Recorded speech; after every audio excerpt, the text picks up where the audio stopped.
مجھے یاد ہے جن بزرگوں سے میں نے زندگی کے آداب سیکھے ہیں ان میں مولانا سید ابو اللہ صاحب مودودی کی شخصیت بڑی غیر معمولی ہے اور مجھ پر ان کے بہت اثرات ہیں الحمدللہ۔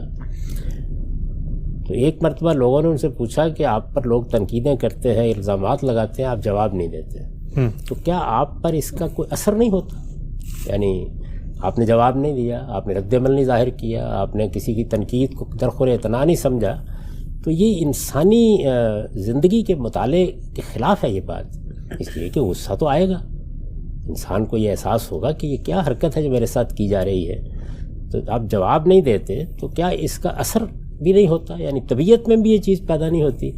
تو انہوں نے کہا کہ یہ میری صحت کو جو آپ دیکھ رہے ہیں یہ اسی کا نتیجہ ہے کہ جب آپ اس الاؤ کو اپنے اندر ضبط کرتے ہیں تو باہر تو یہ کسی کو نہیں جلاتا لیکن آپ کے باطن کو تو جلاتا ہے۔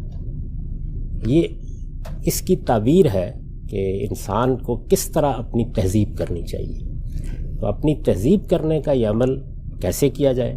آپ کا سوال چونکہ یہ ہے، اس کا میں نے اپنی زندگی میں ایک ہی راز پایا ہے اور وہ ہے شدید خود احتسابی۔ اپنے آپ کو الاؤنس دینے سے انکار کر دیجیے۔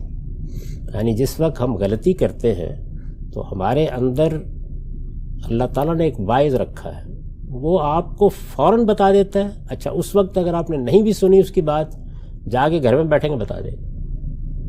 یعنی مجھے بہت اچھی طرح یاد ہے کہ جب جوانی میں کسی ملنے والے کے ساتھ غصے کا اظہار کیا، کسی ناقد کے ساتھ غصے کا اظہار کیا، کسی احمقانہ بات پر اصرار کرنے والے کے ساتھ غصے کا اظہار کیا، دوست کے ساتھ کیا، گھر میں کسی کے ساتھ کیا، ماں کے ساتھ کیا، باپ کے ساتھ کیا، اس کے بعد ایک پچھتاوے کی لہر آتی ہے انسان کے اوپر، لازماً آتی ہے، یہ واعظ ہے انسان کے اندر۔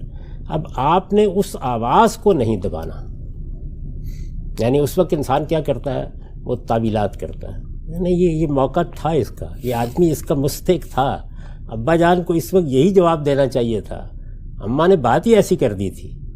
تو آپ اس موقع کے اوپر الاؤنس دیتے ہیں اپنے آپ کو۔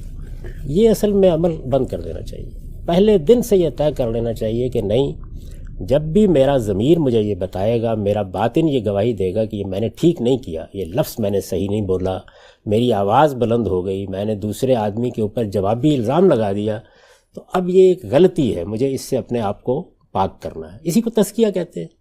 تو اپنے آپ کو پاک کرنے کا یہ عمل ایک دن میں نہیں ہوتا، 2 دن میں نہیں ہوتا۔ اگر آپ فطری طریقے سے کرنا چاہتے ہیں تو اس میں برسوں لگ جاتے ہیں، اور جب آپ یہ مسلسل کرتے رہیں، ہر روز کرتے رہیں، تو ایک وقت آ جاتا ہے کہ جب پھر لوگوں کو حیرت ہوتی ہے کہ یہ آدمی ایسا کیسے بن گیا، کیسا بن گیا یہ آدمی ایسے۔ تو اللہ سے دعا بھی کرنی چاہیے۔ سب سے بڑی چیز تو اللہ تعالیٰ کی عنایت، اس کا کرم ہے، لیکن اللہ تعالیٰ کی عنایت اور کرم، اس کا ضابطہ یہی ہے کہ آپ جدوجہد کریں گے تو وہ آپ کو اس کا صلہ دے گا۔